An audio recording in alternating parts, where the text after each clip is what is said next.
ವಿದ್ಯಾರ್ಥಿಗಳೇ, ಇಂದಿನ ತರಗತಿಯಲ್ಲಿ ಜನಸಂಖ್ಯೆಯ ಬೆಳವಣಿಗೆ ಖಂಡವನ್ನು ನಾವು ವಿವರಿಸಿರ್ತಕ್ಕಂಥದ್ದು. ಜನಸಂಖ್ಯೆ ಬೆಳವಣಿಗೆ ನಂತರ ಜನಸಂಖ್ಯೆ ಪರಿಣಾಮಗಳು, ಜನಸಂಖ್ಯೆಯ ಮೇಲೆ ಪ್ರಭಾವ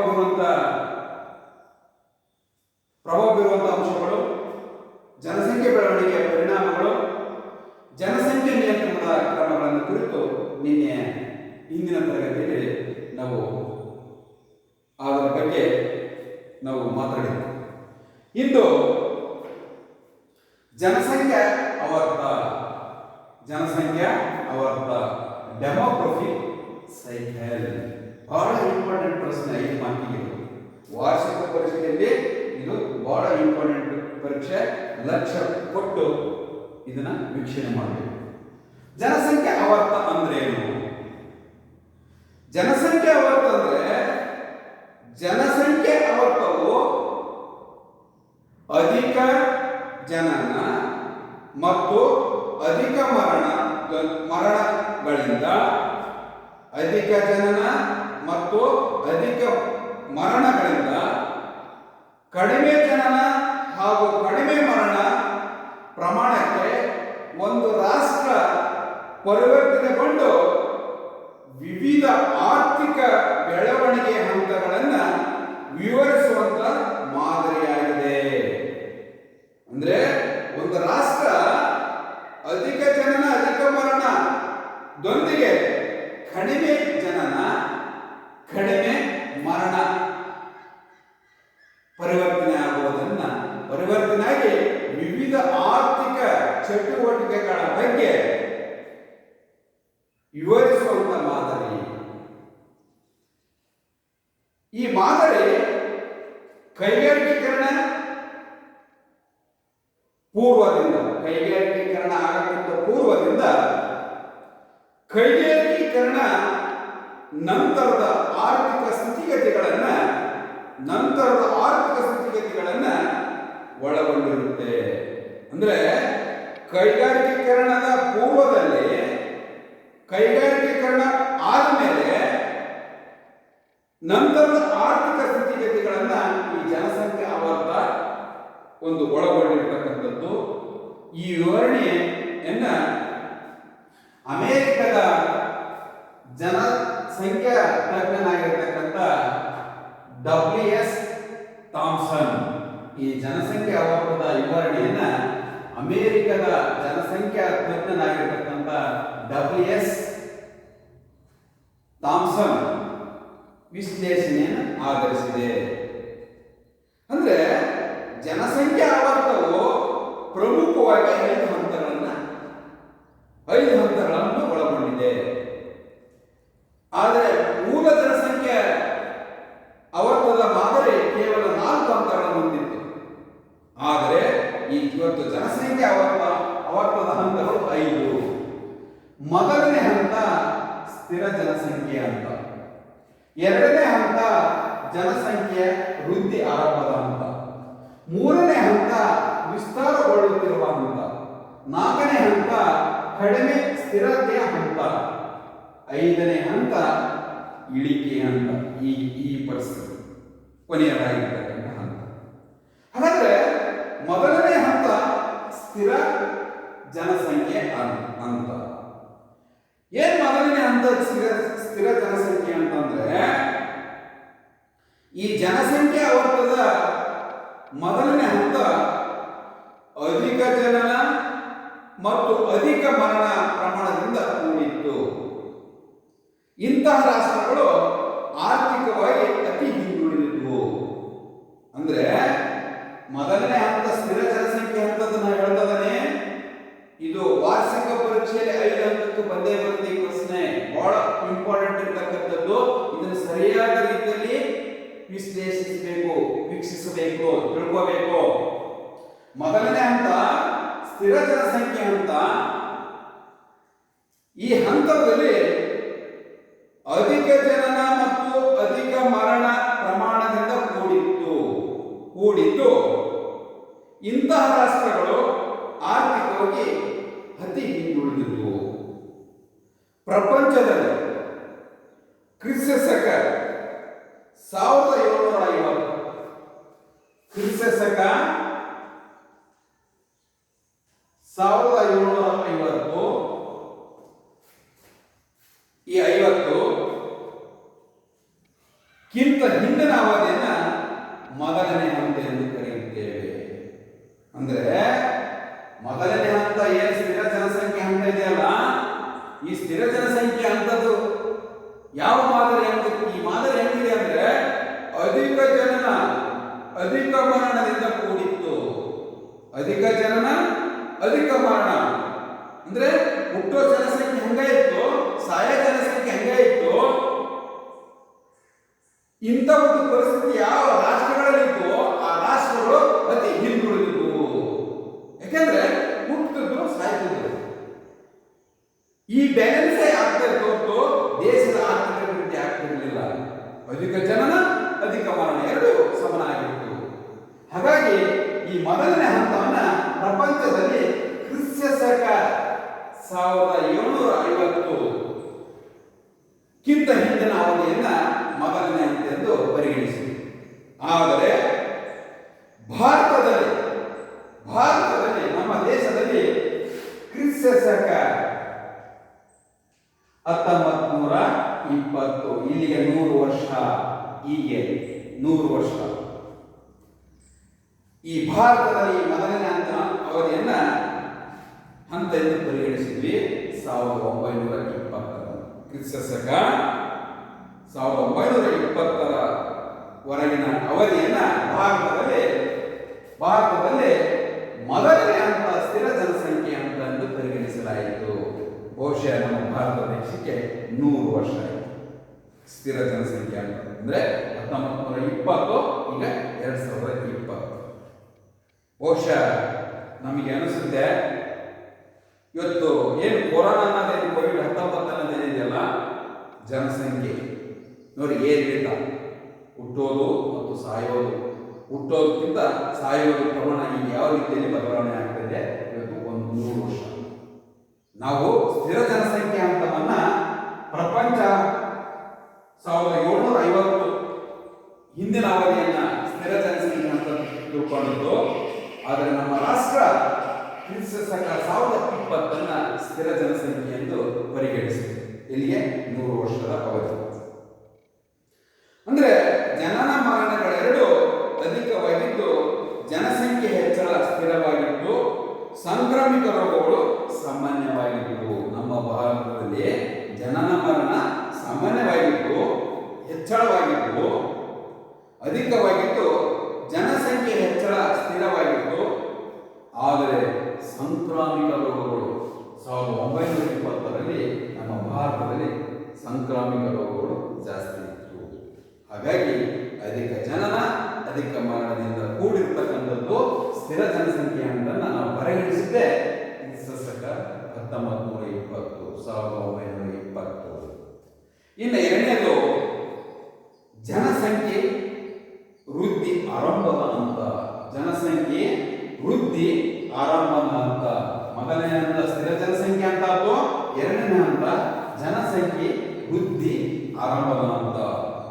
ಈ ಹಂತದಲ್ಲಿ ಜನನ ಪ್ರಮಾಣ ಬದಲಾವಣೆಗೊಳ್ಳದೆ ಮರಣ ಪ್ರಮಾಣ ಮಾತ್ರ ಕಡಿಮೆ. ಅಂದ್ರೆ ಹುಟ್ಟೋ ಸಂಖ್ಯೆ ಸ್ಥಿರ ಜನಸಂಖ್ಯೆ ಹೆಂಗಿತ್ತು ಹಂಗ ಅಧಿಕವಾಗಿ ಜನನ ಪ್ರಮಾಣ ಇತ್ತು. ಆದರೆ ಮರಣ ಪ್ರಮಾಣದಲ್ಲಿ ಮಾತ್ರ ಕಡಿಮೆ ಆಯಿತು. ಈ ಅವಧಿಯಲ್ಲಿ ಆಹಾರ ಧಾನ್ಯಗಳು ಹೆಚ್ಚು ಉತ್ಪಾದನೆ, ನಾವು ಊಟ ಮಾಡತಕ್ಕಂಥ ಆಹಾರ ಧಾನ್ಯಗಳ ಉತ್ಪಾದನೆ ಹೆಚ್ಚಾಯಿತು. ಸಮರ್ಪಕ ಹಂಚಿಕೆ ಆಯಿತು, ಎಲ್ಲರಿಗೂ ಹಂಚಿಕೆ ಸರಿಯಾದ ರೀತಿಯಲ್ಲಿ ಆಯಿತು. ಶುದ್ಧ ಕುಡಿಯುವ ನೀರಿನ ಪೂರೈಕೆ, ಸಾಂಕ್ರಾಮಿಕ ರೋಗಗಳಿಗೆ ವೈದ್ಯಕೀಯ ಸೌಲಭ್ಯದ ವಿಸ್ತರಣೆ ಹಂಚಿಕೆ ಮೊದಲಾದವುಗಳು ಪರಿಣಾಮದಿಂದ ಮರಣ ಪ್ರಮಾಣ ಶೀಘ್ರಗತಿಯಲ್ಲಿ ಇಳಿಕೆಯಾಯಿತು. ಅನೇಕ ಏಷ್ಯಾ ಹಾಗೂ ಆಫ್ರಿಕಾ ಖಂಡದ ರಾಷ್ಟ್ರಗಳಲ್ಲಿ ಈ ಹಂತ ಕಂಡು ಬರ್ತಕ್ಕಂಥದ್ದು. ಈ ಒಂದು ಹಂತ, ಎರಡನೇ ಹಂತ ಜನಸಂಖ್ಯೆ ವೃದ್ಧಿ ಆರಂಭದ ಹಂತ ಏಷ್ಯಾ ಹಾಗೂ ಆಫ್ರಿಕಾ ಖಂಡದ ರಾಷ್ಟ್ರಗಳು ಈ ಹಂತದಲ್ಲಿ ಕಂಡು ಬರ್ತಕ್ಕಂಥದ್ದು.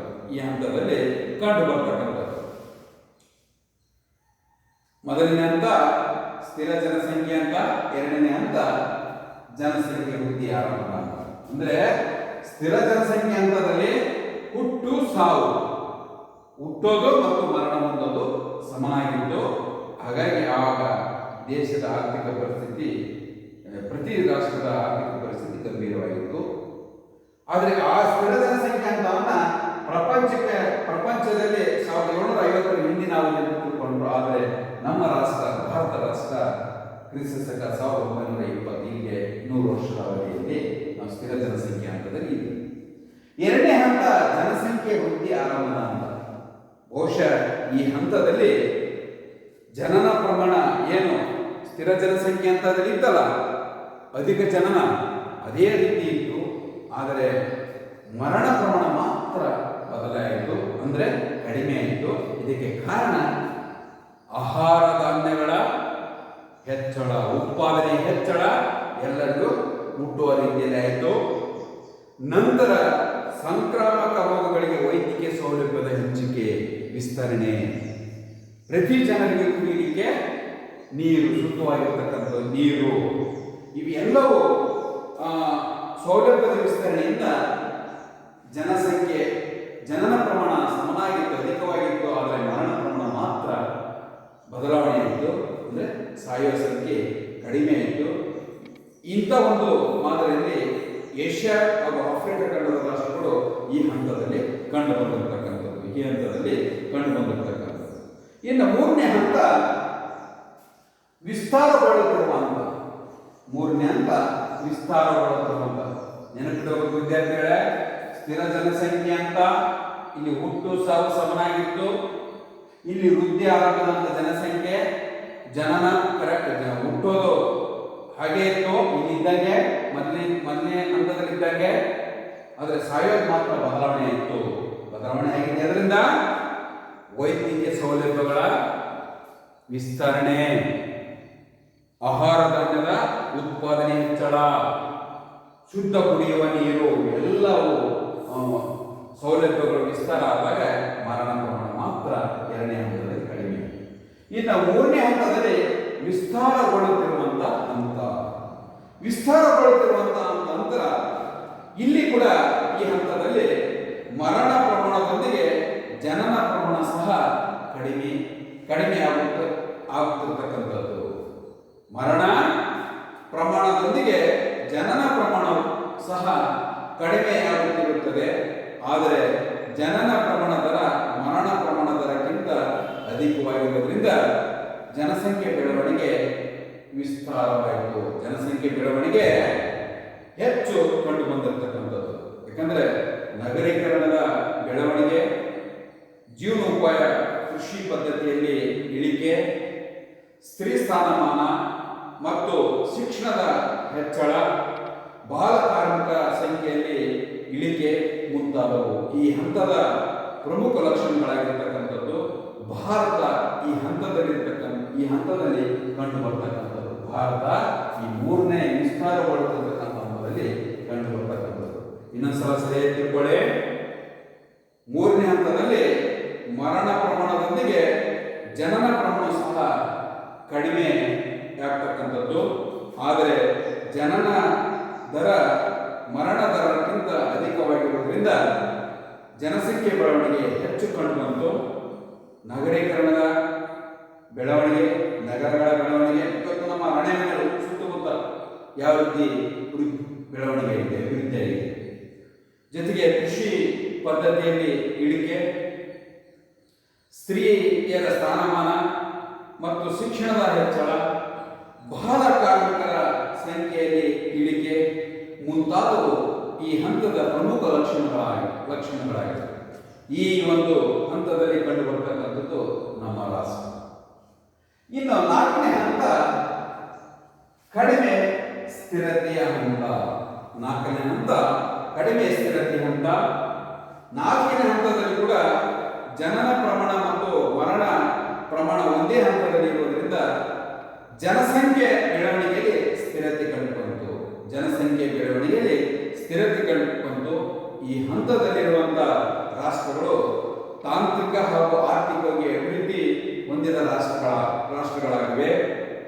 ರಾಷ್ಟ್ರಗಳು ಆ ರಾಷ್ಟ್ರಗಳು ಹೊಂದಿರತಕ್ಕಂಥ ಕೈಗಾರಿಕೆ ಅಭಿವೃದ್ಧಿ ಹಾಗೂ ಅಧಿಕ ನಗರೀಕರಣದಿಂದ ಕೂಡಿಕೊಂಡಿರ್ತಕ್ಕಂಥದ್ದು, ಜೀವನ ಮಟ್ಟದಲ್ಲಿ ಹೆಚ್ಚಳ, ಅತಿ ಕಡಿಮೆ ದೈಹಿಕ ಶ್ರಮ. ಇದರಿಂದಾಗಿ ಈ ಹಂತದಲ್ಲಿ ದೈಹಿಕ ಶ್ರಮ ಕಡಿಮೆ ಆಗಿರೋದ್ರಿಂದ ಬೊಜ್ಜು ಈ ಹಂತದಲ್ಲಿ ಜನರಲ್ಲಿ ಕಂಡುಬರುತ್ತೆ. ಈ ಹಂತದಲ್ಲಿ ಇರತಕ್ಕಂಥ ರಾಷ್ಟ್ರಗಳನ್ನು ನೋಡಿಕೊಂಡಾಗ ಡೆನ್ಮಾರ್ಕ್, ಜಪಾನ್, ಬೆಲ್ಜಿಯಂ, ಸ್ವಿಟ್ಜರ್ಲ್ಯಾಂಡ್ ಮೊದಲಾದ ರಾಷ್ಟ್ರಗಳು ಈ ಹಂತದಲ್ಲಿ ಕಂಡು ಬರ್ತಕ್ಕಂಥದ್ದು. ಕೊನೆಯದಾಗಿ 5ನೇ ಹಂತ ಇಳಿಕೆ ಹಂತ. ಬಹುಶಃ 5ನೇ ಹಂತ ಜನನ ಪ್ರಮಾಣದ ದರ ಮರಣ ಪ್ರಮಾಣದ ದರಕ್ಕಿಂತ ಕಡಿಮೆ ಇಳಿಕೆಯಾಗಿರೋದ್ರಿಂದ ಕಂಡುಬರುತ್ತೆ. ಯಾಕೆ ಜನನ ಪ್ರಮಾಣ ದರ ಮರಣ ಪ್ರಮಾಣಕ್ಕಿಂತ ಕಡಿಮೆ ಆಗಿರುವುದು ಕಂಡುಬರುತ್ತೆ. ಇದರಿಂದ ಜನಸಂಖ್ಯೆ ಬೆಳವಣಿಗೆ ಇಳಿಮುಖವಾಗಿರ್ತಕ್ಕಂಥದ್ದು ಕಂಡುಬಂದಿದೆ. ಈ ಒಂದು ಹಂತದಲ್ಲಿ ಬರುವಂತಹ ರಾಷ್ಟ್ರಗಳು ಜರ್ಮನಿ, ಹಂಗೇರಿ, ನಾರ್ವೆ, ಸ್ವೀಡನ್ ಮೊದಲಾದ ಐರೋಪ್ಯ ರಾಷ್ಟ್ರಗಳು ಈ ಹಂತದಲ್ಲಿ ಕಂಡುಬರ್ತಕ್ಕಂಥದ್ದು. ವಿದ್ಯಾರ್ಥಿಗಳೇ, ಇದು 5 ಹಂತಕ್ಕೆ ಅತ್ಯಂತ ಇಂಪಾರ್ಟೆಂಟ್ ಆಗಿರ್ತಕ್ಕಂಥದ್ದು, ಬಹಳ ಇಂಪಾರ್ಟೆಂಟ್ ಇರ್ತಕ್ಕಂಥ ಒಂದು ಅಧ್ಯಯನದಲ್ಲಿ ಈ ಜನಸಂಖ್ಯೆ, ಪ್ರಪಂಚದ ಜನಸಂಖ್ಯೆಯಲ್ಲಿ ಈ ಒಂದು ಭಾಗ, ಈ ಒಂದು ಕಾನ್ಸೆಪ್ಟ್ ಏನಿದೆಯಲ್ಲ, ಜನಸಂಖ್ಯೆ ಆವರ್ತ ಡೆಮೋಗ್ರಫಿಕ್ ಸೈಕಲ್, ಬಹಳ 5 ಮಾರ್ಕಿಗೆ ಪದೇ ಪದೇ ಪ್ರಶ್ನೆಗಳು ಬರ್ತದೆ. ಹಾಗಾಗಿ ಇದನ್ನ ಸರಿಯಾಗಿ ತಿಳ್ಕೊಳ್ಳಿ. 1ನೇ ಹಂತ ಸ್ಥಿರ ಜನಸಂಖ್ಯೆ ಅಂತ, ಅಂದರೆ ಈ ಹಂತದಲ್ಲಿ ಸಾಯೋದು ಹುಟ್ಟೋದು ಸಮನಾಗಿರ್ತದ ಸಂಕ್ಷಿಪ್ತ ಹೇಳ್ತದನಿ. 2ನೇ ಹಂತ ವೃದ್ಧಿ ಆರಂಭ ಅಂತ, ಯಾಕಂದ್ರೆ ವೃದ್ಧಿ ಆಗಿದ್ದು ಮರಣ ಪ್ರಮಾಣ ಕಡಿಮೆ ಆಯಿತು, ಜನನ ಪ್ರಮಾಣ ಅಧಿಕ ಇದ್ದೇ ಇತ್ತು. ವಿಸ್ತಾರಗೊಳ್ತಿರ್ತಕ್ಕಂಥ ಹಂತದಲ್ಲಿ ನಮ್ಮ ಭಾರತ ಕಂಡು ಬರ್ತಕ್ಕಂಥದ್ದು. ಇನ್ನು ಕಡಿಮೆ ಸ್ಥಿರತೆ ಹಂತ ಮತ್ತು ಇಳಿಕೆ ಹಂತ. ಇದು ಜನಸಂಖ್ಯೆ ಆವರ್ತದ 5 ಪ್ರಮುಖವಾಗಿರ್ತಕ್ಕಂಥ ಹಂತಗಳು. ಇನ್ನು ಮುಂದಿನ ಒಂದು ಜನಸಂಖ್ಯೆ ಸಂಯೋಜನೆ. ಈ ಜನಸಂಖ್ಯೆ ಸಂಯೋಜನೆ ಮುಂದಿನ ತರಗತಿಯಲ್ಲಿ ಹೇಳ್ಕೊಂಡು ಹೋಗ್ತಾನೆ. ಜನಸಂಖ್ಯೆ ಸಂಯೋಜನೆ ಅಂದ್ರೆ ಏನು? ವಿವಿಧ ವಯೋಮಾನದಲ್ಲಿರುವ, ವಿವಿಧ ವಯಸ್ಸಿನಲ್ಲಿರುವ ಜನಸಂಖ್ಯೆ, ಧರ್ಮ, ಸ್ತ್ರೀ ಪುರುಷರ ಪ್ರಮಾಣ ಮುಂತಾದ ಲಕ್ಷಣಗಳನುಸಾರ ಜನರ ವಿವರಣೆ ನೀಡುವುದನ್ನು ಜನಸಂಖ್ಯಾ ಸಂಯೋಜನೆ ಎಂದು ಕರೆಯುತ್ತೇವೆ. ಅಂದ್ರೆ ಒಂದು ಸಂಯೋಜನೆ ಆಗಿದೆ ಅಂದ್ರೆ ವಿವಿಧ ವಯಸ್ಸಿನವರು, 10 ವರ್ಷದಲ್ಲಿರ್ಬೋದು, 20 ವರ್ಷದಲ್ಲಿರ್ಬೋದು, 5 ವರ್ಷದಲ್ಲಿರ್ಬೋದು, 60 ವರ್ಷದಲ್ಲಿರ್ಬೋದು, ಅಂದ್ರೆ ವಿವಿಧ ವಯೋಮಾನದಲ್ಲಿರುವಂತಹ ಜನಸಂಖ್ಯೆ, ಆ ಒಂದು ಜನಸಂಖ್ಯೆಯಲ್ಲಿ ಇರುವಂತಹ ಧರ್ಮಗಳು, ಸ್ತ್ರೀ ಪುರುಷರ ಪ್ರಮಾಣ ಮುಂತಾದ ಲಕ್ಷಣಗಳನುಸಾರ ಜನರ ವಿವರಣೆ ನೀಡುವುದನ್ನು ಜನಸಂಖ್ಯಾ ಸಂಯೋಜನೆ ಎಂದು ಕರೆಯುತ್ತೇವೆ. ಈ ಜನಸಂಖ್ಯಾ ಸಂಯೋಜನೆಯಲ್ಲಿ ಪುರುಷರ ಪ್ರಮಾಣ ವಾರ್ ಲಿಂಗ ಸಂಯೋಜನೆ ಸ್ತ್ರೀ ಜನಸಂಖ್ಯೆ ಪುರುಷರ ಜನಸಂಖ್ಯೆ ಇಂಟು 1000. ಹಾಗಾಗಿ ಈ ಸ್ತ್ರೀ ಪುರುಷರ ಪ್ರಮಾಣ ಸಂಯೋಜನೆ ಮತ್ತು ವಯೋಮಾನ ರಚನೆ ಇದನ್ನ ಮುಂದಿನ ತರಗತಿಯಲ್ಲಿ ಹೇಳ್ಕೊಳ್ತಾನೆ.